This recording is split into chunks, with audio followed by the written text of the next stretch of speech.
എല്ലാവർക്കും നമസ്കാരം. നന്ദഗോവിന്ദം ഭജൻസ് വീണ്ടും നമ്മൾ ചർച്ചയ്ക്കെടുത്തേക്കുമാണ്. ഇത് ചർച്ചയ്ക്കെടുക്കാനുള്ള കാരണം എന്ന് പറയുന്നത് വേറൊന്നുമല്ല. കഴിഞ്ഞ പ്രാവശ്യം നന്ദഗോവിന്ദം ഭജൻസിൻ്റെ ടോപ്പിക് നമ്മൾ സംസാരിച്ചപ്പോൾ അതിനകത്ത് ഒരു 95% പോസിറ്റീവ് കമൻസും, അതായത് കറക്റ്റാണ് പറഞ്ഞത്, ഇങ്ങനെയൊക്കെയാണ് സംഭവിക്കുന്നത് എന്നൊക്കെ ഒരുപാട് പേര് സംസാരിച്ചു. പക്ഷേ കുറച്ച് പേര് നെഗറ്റീവായിട്ട് പറഞ്ഞു, നിനക്ക് വേറെ പണിയില്ലേ, നീ ഇവിടെ മതേതരത്വം വളർത്താൻ ശ്രമിക്കേണ്ട, ഇവിടെ അത് വാഴത്തില്ല എന്നൊക്കെ പറഞ്ഞ് കുറേ പേര് മെസ്സേജ് അയച്ചു, കമൻറ്റ് അയച്ചു. അപ്പോൾ അതെല്ലാം കഴിഞ്ഞു. ഇപ്പോൾ കുറച്ച് ദിവസങ്ങൾ കഴിഞ്ഞു. കഴിഞ്ഞ ദിവസം ഞാനൊരു വീഡിയോ കണ്ടു ഒരു ചാനലിൽ. ആ ചാനലിലെ വീഡിയോയ്ക്കകത്ത് അദ്ദേഹം ഒരു ഓഡിയോ പ്ലേ ചെയ്യുന്നുണ്ട്. അത് കേട്ടപ്പോൾ എനിക്ക് എന്തോ ഒരു ജലസി പോലെയൊക്കെ ഫീൽ ചെയ്തു. അപ്പോൾ അതേക്കുറിച്ചൊന്ന് സംസാരിക്കാനുണ്ട്. ഇദ്ദേഹം ഈ ഓഡിയോ പ്ലേ ചെയ്ത വ്യക്തി ഈ ഒരു വിഷയത്തെക്കുറിച്ച് കുറച്ച് കാര്യങ്ങൾ പറയുന്നുണ്ട്. ഇതൊക്കെ ചേർത്താണ് നമ്മളിന്ന് സംസാരിക്കാൻ പോകുന്നത്.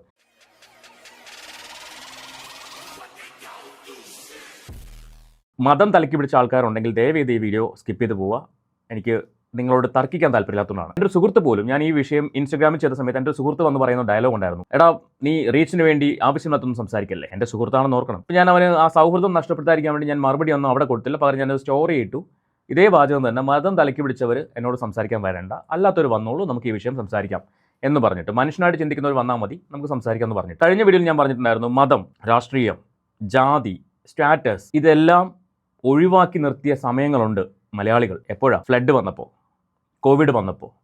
ഈ സമയത്തെല്ലാം ഇതൊന്നും ഇല്ല, മനുഷ്യനാണ് എന്ന ലെവലിൽ ഇറങ്ങി നിന്നുകൊണ്ട് എന്തിനും തയ്യാറായി ഇറങ്ങിയ വ്യക്തികളാണ് നമ്മൾ ഓരോ മലയാളികളും. ആ സാഹചര്യത്തിൽ പലപ്പോഴും തോന്നിയിട്ടുണ്ട്, ഇവിടെ എന്തെങ്കിലും ഒരു ദുരന്തം വന്നാൽ മാത്രമേ മലയാളി മതവും ജാതിയും രാഷ്ട്രീയവും വിട്ടിട്ട് ഇറങ്ങത്തുള്ളൂ എന്ന് തോന്നിയിട്ടുണ്ട്. ഫ്ലഡൊക്കെ കഴിഞ്ഞ് 3-ാമത്തെ ദിവസം വീണ്ടും കുത്തിത്തിരിപ്പ് തുടങ്ങിയ ആൾക്കാർ, ജാതിയുടെയും മതത്തിൻ്റെയും പേരിൽ സങ്കടം തോന്നാറുണ്ട് പലപ്പോഴും. എന്തായാലും നമുക്ക് ഇദ്ദേഹത്തിന് എന്താണ് പറയാനുള്ളത് നമുക്കൊന്ന് കേൾക്കാം. അതിന് മുൻപായിട്ട് നിങ്ങൾ ആദ്യമായിട്ടാണ് ഈ ചാനൽ കാണുന്നെങ്കിൽ ഒന്ന് സബ്സ്ക്രൈബ് ചെയ്തോളൂ. അതോടൊപ്പം ആ ബെല്ലൈക്കൺ ഓൾ ഓപ്ഷൻ എനേബിൾ ചെയ്ത് വെച്ച് ആ ഹൈപ്പൊക്കെ ഒന്ന് കൊടുക്കുകയാണെങ്കിൽ, ഒന്ന് കൊടുക്കുന്നേ, കുറച്ച് അധികം ആൾക്കാരിലേക്ക് വീഡിയോ എത്തും. അപ്പോൾ നമുക്ക് എന്തായാലും ഇദ്ദേഹം പറയുന്ന കാര്യങ്ങളൊന്ന് കേൾക്കാം.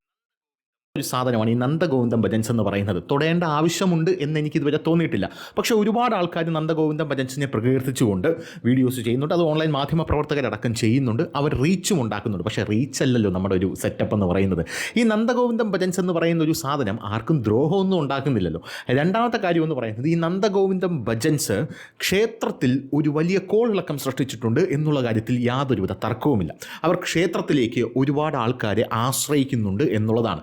അപ്പോഴും പല ആൾക്കാരും പറയുന്നുണ്ട്, ജൻസികളെ ഒരുപാട് ക്ഷേത്രത്തിലേക്ക് നന്ദഗോവിന്ദം ഭജൻസ് ഇങ്ങനെ ആകർഷിക്കുന്നുണ്ടെന്ന് പറയുന്നുണ്ട്. പക്ഷേ എൻ്റെ ഒരു ടേക്ക് വ്യത്യസ്തമാണ്. ജൻസികളെക്കാൾ ഉപരി കൂടുതലും ഭക്തകുചേലന്മാരായിട്ടുള്ള ആൾക്കാരെയാണ് നന്ദഗോവിന്ദം ഭജൻസ് ക്ഷേത്രത്തിലേക്ക് ആകർഷിക്കുന്നത്. തിരുത്തേണ്ട ഒരു വാചകമാണ് ഈ ഭക്ത കുചേലന്മാർ. ആ വാക്കുകൊണ്ട് എന്താണ് ഉദ്ദേശിച്ചത്? ഭക്തി മൂത്ത് അല്ലെങ്കിൽ ഭക്തിയിൽ ആറാടി നിൽക്കുന്ന ആൾക്കാർ എന്നാണ് ഉദ്ദേശിച്ചത്? അങ്ങനെയാണെങ്കിൽ എനിക്ക് അങ്ങനെ തോന്നിയിട്ടില്ല. നന്ദഗോവിന്ദം ഭജൻസിന്റെ പ്രോഗ്രാം കേൾക്കാൻ പ്രായഭേദമന്യേ എനിക്ക് തോന്നുന്നു ഇപ്പോഴത്തെ പിള്ളേർക്ക് ഭക്തി ഒരുപാടുണ്ടെന്നൊന്നും ഞാൻ വിശ്വസിക്കുന്നില്ല. പക്ഷേ അവരും ഈ പ്രോഗ്രാം കേൾക്കാൻ വേണ്ടി പോവാറുണ്ട്. കൊച്ചു കുഞ്ഞുങ്ങൾ, അവർ ഭയങ്കര ഭക്തരാണ് എന്നൊന്നും ഞാൻ വിശ്വസിക്കുന്നില്ല. അവരും ഈ പ്രോഗ്രാം കേൾക്കാൻ പോയിട്ടുണ്ട്. ഞാൻ ഓവർ ഭക്തിയുള്ള ഒരാളല്ല, പക്ഷേ ഇവരുടെ പ്രോഗ്രാം കേൾക്കാൻ ആഗ്രഹിക്കുന്ന ഒരാളാണ്. ഇവരുടെ പ്രോഗ്രാമിൻ്റെ ഒരു ക്വാളിറ്റി മനസ്സിലാക്കാനും ഇവരെങ്ങനെയാണത് പ്രസൻറ്റ് ചെയ്യുന്നതൊക്കെ അറിയാൻ വേണ്ടി ഒരു ആഗ്രഹം കൊണ്ട് പോകാൻ ആഗ്രഹിക്കുന്ന ഒരാളാണ്. സംഗീതത്തെ ഇഷ്ടപ്പെടുന്നതുകൊണ്ട് പോകാൻ ആഗ്രഹിക്കുന്ന ഒരാളാണ്. ഇങ്ങനെ പല കാറ്റഗറിയിലും ചിന്തിച്ചുകൊണ്ട് ഇവരുടെ പ്രോഗ്രാം കേൾക്കാൻ ആഗ്രഹിക്കുന്ന ആൾക്കാരാണ് കൂടുതലും. അല്ലാണ്ട് ഭക്തി മാത്രമല്ല അതിന് കാരണം. പിന്നെ ഇവരുടെ പ്രോഗ്രാം കേട്ടിരിക്കുമ്പോൾ, നമ്മളിപ്പം വീഡിയോയിലാണെങ്കിൽ പോലും ഇവരുടെ പ്രോഗ്രാം കേട്ടിരിക്കുമ്പോൾ നമുക്കൊരു സമാധാനം കിട്ടും, മനസ്സിലൊരു സമാധാനം കിട്ടും. അത്രയും സമയം ഒരു 1-2 മണിക്കൂർ പ്രോഗ്രാം ഉണ്ടെങ്കിൽ ആ 2 മണിക്കൂർ ഒരു സമാധാന അന്തരീക്ഷമായിരിക്കും അവിടെ ഉണ്ടാവുക. എല്ലാവരും ഒരേ മനസ്സോടുകൂടി ഒരുമിച്ചിരുന്ന് ആ പാട്ടൊക്കെ കേട്ട് വേറൊരു മൂഡാണത്. അത് പോയിട്ട് കേട്ടിട്ടുള്ള ആൾക്കാരുടെ അനുഭവം കൊണ്ട് ഞാൻ മനസ്സിലാക്കിയ ഒരു കാര്യമാണ്. ഒരിക്കലും ഭക്തിയിൽ ആറാടി നിൽക്കുന്ന ആൾക്കാർ മാത്രമല്ല ഇവരുടെ പ്രോഗ്രാം കേൾക്കാൻ പോകുന്നത്. ബാക്കി കേൾക്കാം. അതിൽ പ്രധാനമായിട്ടും ഈ ഭക്തിയിൽ കുളിച്ചു കിടക്കുന്ന സ്ത്രീകളാണ് പ്രധാനമായിട്ടും നന്ദഗോവിന്ദം ഭജൻസിൻ്റെ ഭജൻ കാണാൻ കൂടുതലായിട്ടും വരുന്നത്.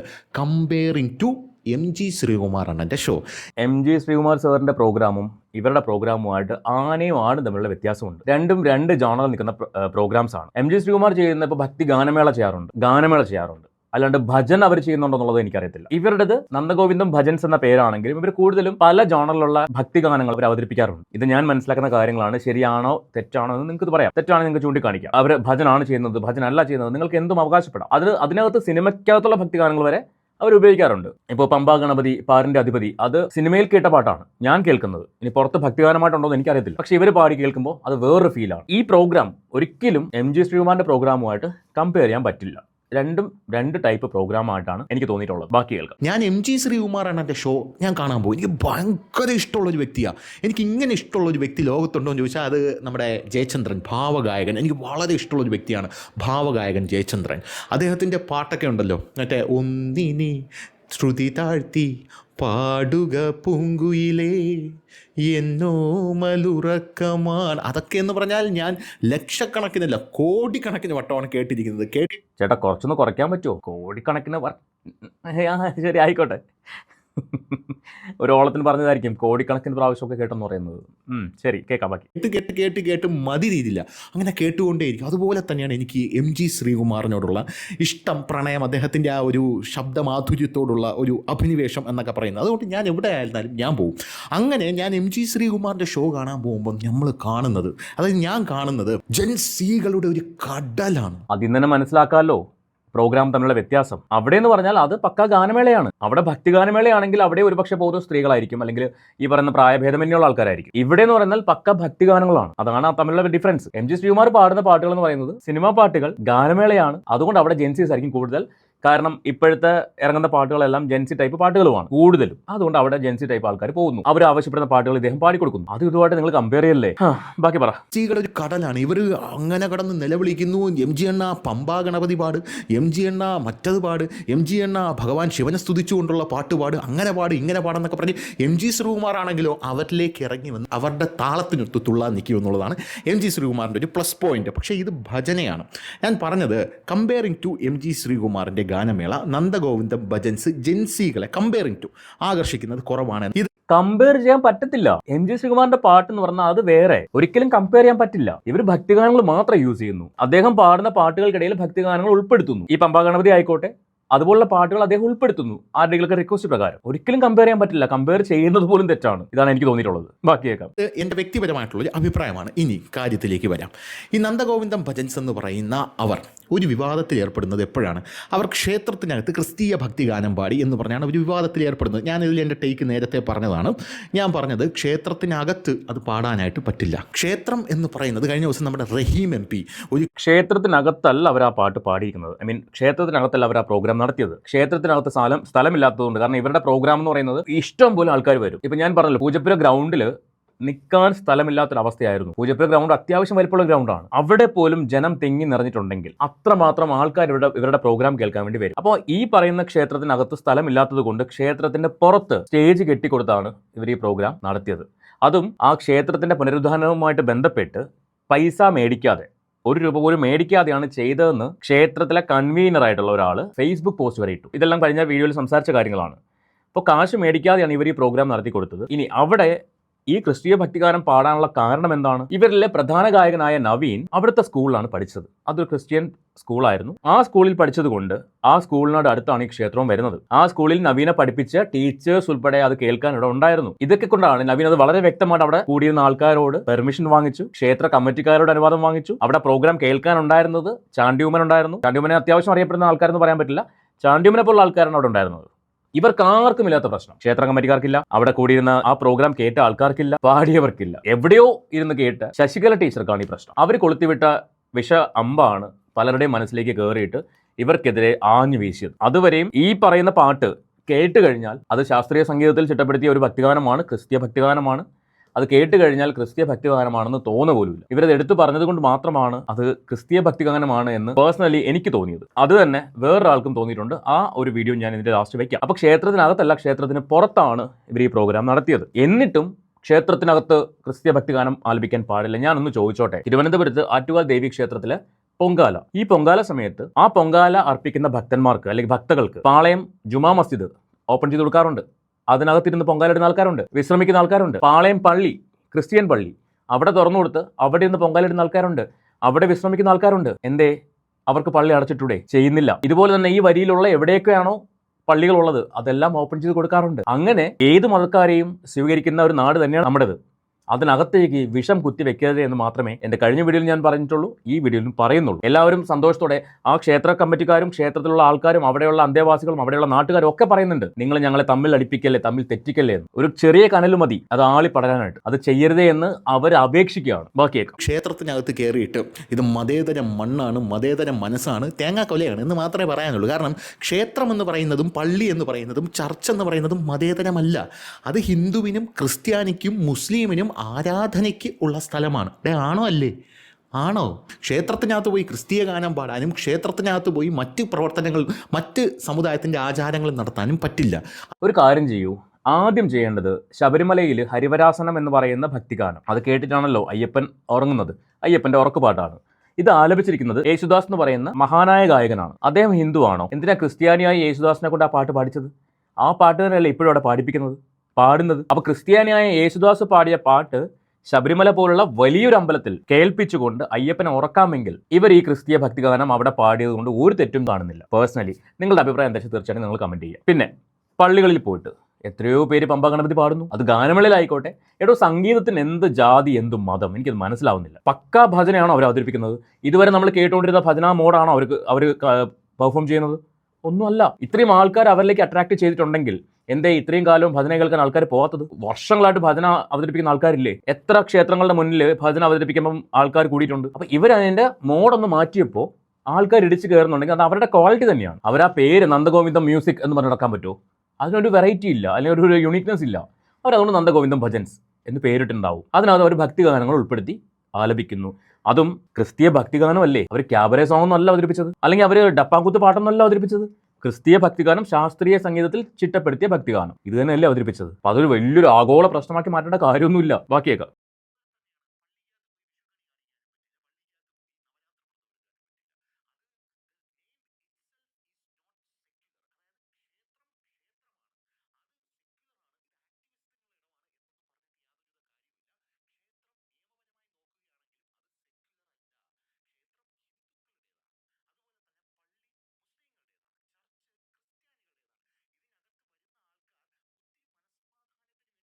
എൻ്റെ പൊന്നു ചേട്ടാ, ക്ഷേത്രത്തിൽ പോയിട്ട് അവിടെ ആരും ഡാൻസ് കളിക്കാൻ പോയതല്ല. ക്ഷേത്രത്തിന് പുറത്ത് ഒരു പ്രോഗ്രാം നടത്തി അതിനകത്ത് അവരൊരു ക്രിസ്തീയ ഭക്തിഗാനം ആലപിച്ചു. അതിന് വ്യക്തമായ കാരണവും പറഞ്ഞു, എന്തുകൊണ്ട് ഇത് ചെയ്യേണ്ടി വരുന്നു എന്നും പറഞ്ഞു. ഞാൻ നേരത്തെ പറഞ്ഞ പോലെ അവിടെ കൂടിയിരുന്ന ആർക്കും പ്രശ്നമില്ല. ആ പ്രോഗ്രാം കേട്ടവർക്ക് ആർക്കും കുഴപ്പമില്ല. എങ്ങോ ഇരുന്ന് ഈ പ്രോഗ്രാം വീഡിയോയിൽ കണ്ടവർക്കാണ് പ്രശ്നം. അവർക്കാണ് കുരുപൊട്ടുന്നത്. അത് എന്തുതരം പൊട്ടലാണെന്ന് എനിക്ക് മനസ്സിലാവുന്നില്ല. പൊന്നോ.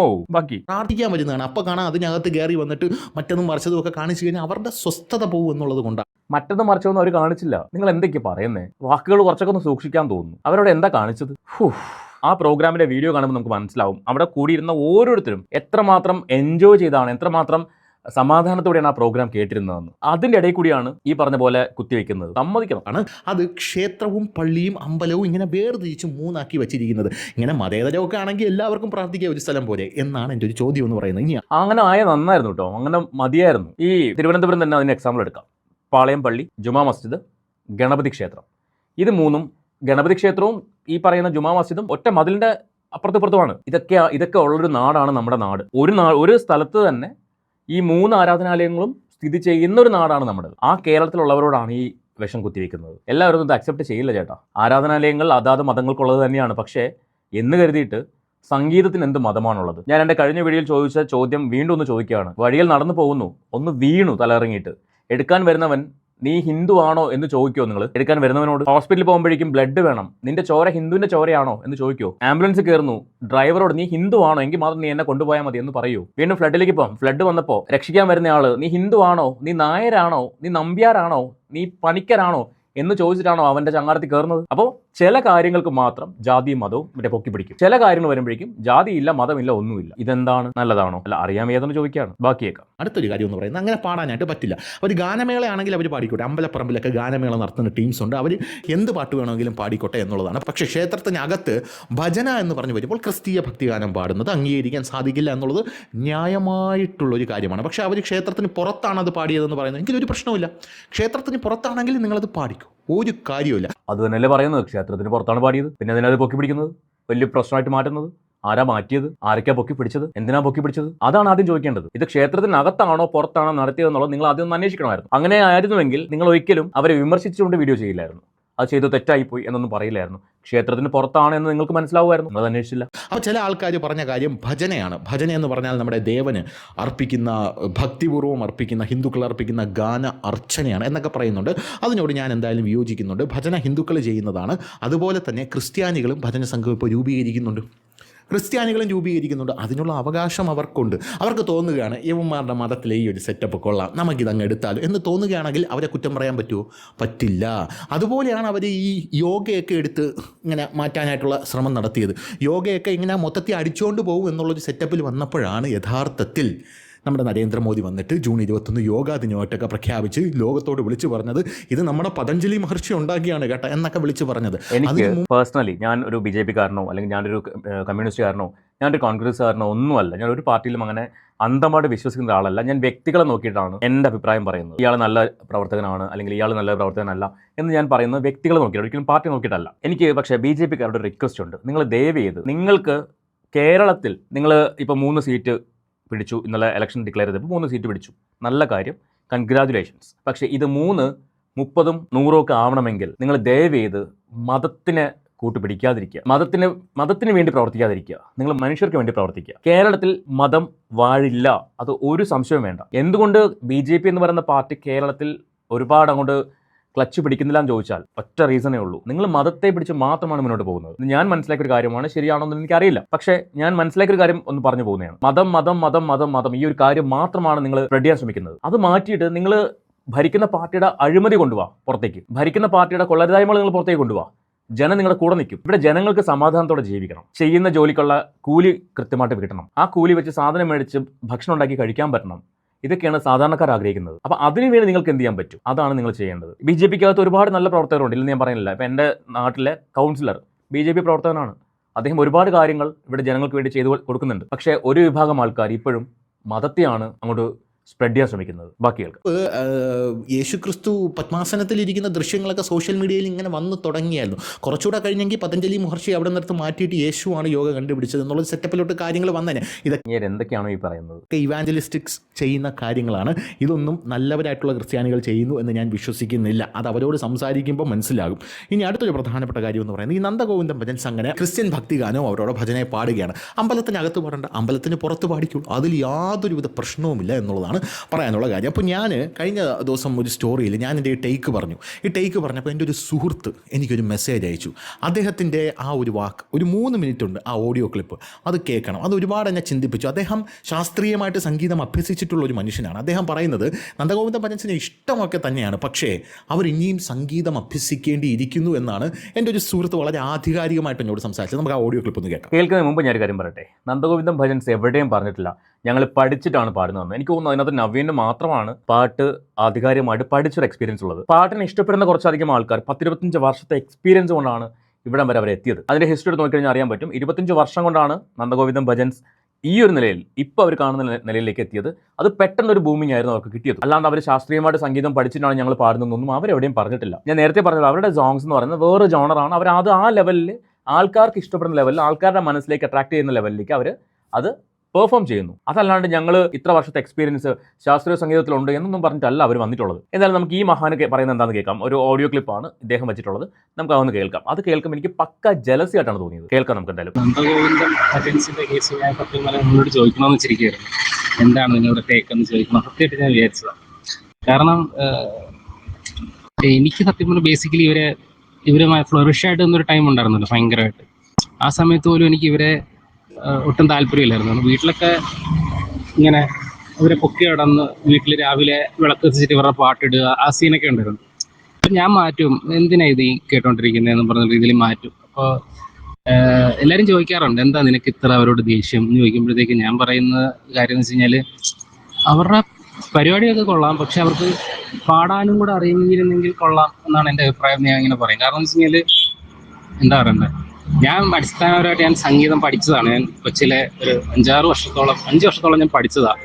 അത്യാവശ്യം പാടുകയൊക്കെ ചെയ്യുന്ന ഒരാളാണ് ഞാൻ. അപ്പം നമുക്കിതിൻ്റെ സ്വരസ്ഥാനവും പരിപാടികളും ഒക്കെ അറിയാമല്ലോ. 5 വർഷമാണ് സംഗീതം പഠിച്ചതെന്ന് പറയുന്നത്. ഞാൻ ചോദിച്ചോട്ടെ, ഈ സംഗീതം പഠിച്ച തീരുന്ന ഒരു സാധനമാണോ? ഒരിക്കലും പഠിച്ച തീരാത്ത ഒരു വിഭാഗമാണ് സംഗീതം എന്നാണ് ദാസേട്ടൻ പോലും പറഞ്ഞിട്ടുള്ളത്. ഞാൻ ഇപ്പോഴും പഠിച്ചുകൊണ്ടിരിക്കുകയാണെന്നാണ് ദാസേട്ടൻ പറയുന്നത്. അദ്ദേഹം പോലും മുഴുവൻ പഠിച്ച് കഴിഞ്ഞിട്ടില്ല എന്നാണ് പറയുന്നത്. അപ്പോഴാണ് 5 വർഷം പഠിച്ച ഒരുത്തൻ്റെ ജഡ്ജ്മെന്റ് അവർക്ക് പാടാൻ അറിയില്ല. ഇതിന്റെ പേരല്ലേ അസൂയ എന്ന് പറയുന്നത്. അതിനപ്പുറം വേറൊന്നും എനിക്ക് ഫീൽ ചെയ്യുന്നില്ല ഈ ഒരു കാര്യത്തിൽ.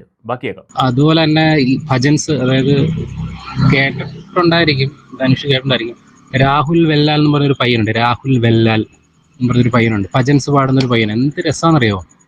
അപ്പം ഞാൻ ഭജൻസ് കേൾക്കുന്നതെല്ലാം ആ ഒരു കാറ്റഗറി ഓഫ് പരിപാടികളൊക്കെയാണ്. അപ്പം അതാണ് കാര്യം. ഇയാൾ കേൾക്കുന്ന പോലത്തെ ഭജൻ പാടിയാൽ മാത്രമേ അത് ഭജൻ ആവുള്ളൂ, ഇല്ലെങ്കിൽ ആവില്ല. ഭജനായിക്കോട്ടെ ഭക്തിഗാനമായിക്കോട്ടെ, ഇയാൾ കേൾക്കുന്ന പോലെയൊക്കെ കേട്ടാൽ മാത്രമേ അതങ്ങനെ ആവുള്ളൂ, ഇല്ലെങ്കിൽ അത് അങ്ങനെയല്ല, ഇല്ലെങ്കിൽ അത് കൂതറയാണ്. വല്ലാത്ത ചിന്താഗതി ആയിപ്പോയി. ബാക്കി പറ.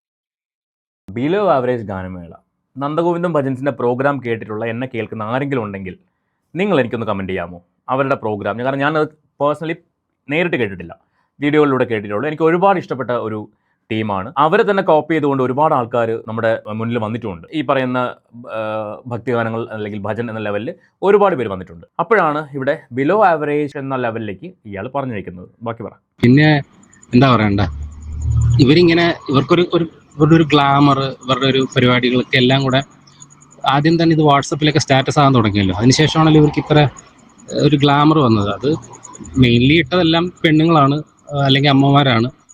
അത് എന്താ പറയണ്ടേ, ഈ പൊതുവെ ഈ യൂത്ത്, അതായത് ഹിന്ദുക്കളുള്ള യുവതലമുറയിലുള്ള ആണുങ്ങൾക്ക് പൊതുവെ ഇങ്ങനെ, അതായത് ഈ ഭജന പോലുള്ള കാര്യങ്ങളിൽ താല്പര്യമില്ല എന്നൊക്കെയുള്ളൊരു പരാതി നമ്മുടെ അമ്മമാർക്കൊക്കെ ഉണ്ടല്ലോ. അപ്പം അങ്ങനെ നമ്മുടെ ഏജിലൊക്കെ ഉള്ള കുറച്ച് ആൾക്കാർ ഇങ്ങനെ ഭജനയൊക്കെ ചെയ്യുമ്പോഴത്തേക്ക് അതിൻ്റെ ഒരു അട്രാക്ഷൻ ഉണ്ടല്ലോ. അതാണ് ശരിക്കും പറഞ്ഞാൽ ഈ അമ്മമാരെ പോലുള്ളവരെ ആകർഷിച്ചത്. അവരാണ് ആദ്യമായിട്ട് സ്റ്റാറ്റസ് ഇട്ടത്. ആണോ?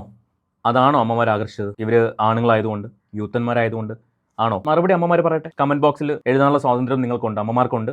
നിങ്ങൾ പറയുക, അവരുടെ ഗ്ലാമർ ആണോ അതോ അവരുടെ പാട്ടാണോ നിങ്ങളെ അവരിലേക്ക് അട്രാക്ട് ചെയ്തത്? നിങ്ങൾ കമൻറ്റ് ചെയ്യുക. ഞാൻ എന്തായാലും തൽക്കാലം ഈ വോയിസോടെ നിർത്തുകയാണ്. ഇനി നമുക്ക് ഈ ഒരു വിഷയത്തെക്കുറിച്ച് വേറൊരാൾ പറയുന്നത് കേൾക്കാം. ഈ പ്രധാന ഗായകൻ പഠിച്ചത് അതിനടുത്തുള്ള ഒരു പള്ളിവക സ്കൂളിലാണ്. അവിടുത്തെ അധ്യാപകരടക്കം വന്നിട്ടുണ്ട്. നമുക്ക് ഏവർക്കും പ്രിയങ്കരനായ നമ്മുടെ ചാണ്ടി ഉമ്മൻ MLA അവിടെ ഉണ്ട്. ഇവരൊക്കെ ആ പരിപാടിയിൽ പങ്കെടുക്കുന്നത് നമുക്ക് കാണാം. അങ്ങനെ ഇരിക്കുമ്പോൾ ഇവർ പാടിക്കൊണ്ടിരിക്കവേ ഒരു സ്റ്റേജ് എത്തിയപ്പോൾ ഞങ്ങൾ ഇനി ഒരു ക്രിസ്തീയ ഭജന ആലപിക്കും എന്ന് പറഞ്ഞ്, അതും കർണാടക സംഗീതത്തിൽ ചിട്ടപ്പെടുത്തിയ ഒരു ഭജന തന്നെയാണ്. ഇത് ഇവർ ആദ്യമേ അനൗൺസ് ചെയ്തില്ലെങ്കിൽ അവിടെ വന്നിട്ടുള്ള ഒരാൾക്കും ഇത് ക്രിസ്തുവിനെ കുറിച്ചാണ് എന്ന് മനസ്സിലാകുമായിരുന്നില്ല. കാരണം സാമ്പ്രദായികമായ പാരമ്പര്യാധിഷ്ഠിതമായ ഹിന്ദു ഭജനകളുടെ അതേ മാതൃകയിൽ ചിട്ടപ്പെടുത്തിയിട്ടുള്ള ഒന്നാണ്. അങ്ങനെ ഒരു ഭജൻ അവിടെ ആലപിച്ചു. അത് കേട്ടുകൊണ്ടിരുന്ന ആർക്കും ഒരു വിഷമവും തോന്നിയില്ല. ക്ഷേത്ര കമ്മിറ്റിക്കാർക്കും തോന്നിയില്ല, ഒരാൾക്കും തോന്നിയില്ല. പക്ഷേ ചില കുബുദ്ധികൾ ഇതുമ്പോൾ കയറി പിടിച്ചു. ക്ഷേത്ര വളപ്പിനകത്ത് ക്രിസ്തീയ ഭജനം നടത്തിയത് തെറ്റായിപ്പോയി എന്ന് പറഞ്ഞ് ഇവിടെ കലാപം ഒഴിച്ചു വിട്ടേക്ക്. അത് ഞാൻ പറയും, തലയ്ക്ക് വെളിവുണ്ട് നമ്മൾ വിചാരിച്ചിരുന്ന പല ആളുകളും ഇതിൽ ഭാഗവാഹിത്വം വഹിക്കും. ക്ഷേത്രത്തിനകത്ത് നടത്തേണ്ട ഭജൻ അതിനകത്ത് ക്രിസ്ത്യാനികളുടെ ഒരു പാട്ട് കൂടി ഉൾപ്പെടുത്തി എന്ന് പറഞ്ഞിട്ടാണ്. ഇതൊരു പള്ളിപ്പാട്ടായിരുന്നെങ്കിൽ നമുക്ക് മനസ്സിലാക്കാമായിരുന്നു. ഇത്രയും ഞാനും പറയുന്നുള്ളൂ. അവിടെ കൂടിയിരുന്നവർക്ക് ആർക്കും പ്രശ്നമില്ല. പ്രശ്നം ആർക്കാണ്? എവിടെയോ ഇരുന്ന് കണ്ടവർക്കാണ്. ഇനി എൻ്റെ ഒരു ഫ്രണ്ട് ഈ ഒരു വിഷയത്തെക്കുറിച്ചൊരു ഓഡിയോ എനിക്ക് അയച്ചിട്ടുണ്ടായിരുന്നു. ഈ വിഷയം ഞാൻ ചെയ്യാനുള്ളൊരു കാരണം അതായിരുന്നു. കൊച്ചു പ്രായത്തിൽ തന്നെ പാട്ട് പഠിക്കാൻ തുടങ്ങിയ ആളാണ്. ഇപ്പോഴും ആള് സ്റ്റേജ് പ്രോഗ്രാമും കാര്യങ്ങളൊക്കെ ചെയ്യുന്നുണ്ട്, ഭക്തിഗാനങ്ങളും ആലപിക്കുന്നുണ്ട്. അപ്പോൾ അദ്ദേഹത്തിന്റെ വാക്കുകൾ നമുക്കൊന്ന് കേൾക്കാം. ഞാൻ പറയാനുള്ള കാര്യം എന്താ അറിയോ, ഈ നന്ദഗോവിന്ദം ഭജൻസ് എന്ന് പറയുന്ന ആ ഭജൻസ് നമ്മുടെ കേരളത്തിൽ വന്ന് ഇങ്ങനെ പ്രോഗ്രാം ചെയ്ത് തുടങ്ങിയതിന് ശേഷം മാത്രമാണ് ഇങ്ങനെയും ഭജൻസ് ചെയ്യാം എന്ന് പറഞ്ഞ് കുറെ കൂട്ടര് അവരെ കോപ്പി അടിച്ച് ഓരോന്നും ചെയ്യാൻ തുടങ്ങിയത്. ആ ഒരു കൂട്ടര് അങ്ങനത്തെ ഒരു രീതിയിൽ ഇവിടെ കേരളത്തിലായാലും എവിടെയാണെങ്കിലും അങ്ങനത്തെ ഒരു രീതിയിൽ ഭജൻസ് ചെയ്തുകൊണ്ട് മാത്രമാണ് ഇങ്ങനത്തെ രീതിയിലും ഭജൻസ് ചെയ്യാം എന്നുള്ള ഒരു കൺസെപ്റ്റ് നമുക്ക് എല്ലാവർക്കും മനസ്സിലായത്, ഗായകർക്ക് എല്ലാവർക്കും മനസ്സിലായത്. എന്റെ അപ്പൂപ്പനൊക്കെ എത്രയോ വർഷം കൊണ്ട് ഭജന ചെയ്തുകൊണ്ടിരിക്കുന്ന ഒരാളാണ്. അപ്പൂപ്പൻ ചെയ്യുന്ന ഭജനയും നന്ദഗോവിന്ദം ഭജൻസും തമ്മിൽ എൻറ്റയർലി ഡിഫറെന്റ് ആണ്. ഇത് ഇങ്ങനെയും ചെയ്യാം എന്നുള്ളൊരു കൺസെപ്റ്റ് അവർ കൊണ്ടുവന്ന സ്ഥിതിക്ക് അവർക്ക് നമ്മൾ മാക്സിമം റെസ്പെക്ട് കൊടുക്കുക ചെയ്യണം. പിന്നെ ഞാൻ നേരത്തെ മെസ്സേജിൽ പറഞ്ഞതുപോലെ അവർ മറ്റേ സ്ഫടികത്തിലെ എഴിമല്ല പൂഞ്ചോല അത് വെച്ചിട്ടാണോ പാടിയത്? അല്ലല്ലോ, ഒരു ക്രിസ്തീയ ഭക്തിഗാനം എടുത്തല്ലേ പാടിയുള്ളൂ, വേറെ ഒന്നും ചെയ്തില്ലല്ലോ അവര്. അത് ഇത്രയ്ക്കൊന്നും പറഞ്ഞ് അങ്ങനെ ആഘോഷിക്കേണ്ട ഒരു കാര്യമല്ല. ഓക്കെ, അപ്പോൾ അവരുടെ അഭിപ്രായം, ഒരു പാട്ടുകാരിയാണ് അവർ, ഒരുപാട് സ്റ്റേജ് പ്രോഗ്രാം അവാർഡ് വരെ വാങ്ങിച്ചൊരു വ്യക്തിയാണ് ഇപ്പോൾ ഈ സംസാരിച്ചത്. അപ്പോൾ പാട്ടുകാർക്ക് നാട്ടുകാർക്കൊന്നും ഇല്ലാത്ത പ്രശ്നമാണ് എവിടെയൊരുന്ന് കേട്ട ആൾക്കാർക്ക്. എന്തായാലും നന്ദഗോവിന്ദം ഇപ്പോൾ എനിക്ക് തോന്നുന്നു UK യിലാണ്, അവിടെ പ്രോഗ്രാം ചെയ്തുകൊണ്ടിരിക്കുകയാണ്. അവരുടെ സ്റ്റാറ്റസും സ്റ്റോറീസൊക്കെ കാണാറുണ്ട്. സോ അവരിനിയും മുന്നോട്ട് നല്ല രീതിയിൽ പോകട്ടെ എന്ന് ആഗ്രഹിച്ചുകൊണ്ട് ആശംസിച്ചുകൊണ്ട് ഞാൻ ഈ വീഡിയോ നിർത്തുകയാണ്. നിങ്ങളുടെ അഭിപ്രായം തീർച്ചയായിട്ടും കമൻറ്റ് ചെയ്യുക. നമുക്ക് മറ്റൊരു വീഡിയോ ആയിട്ട് വീണ്ടും കാണാം.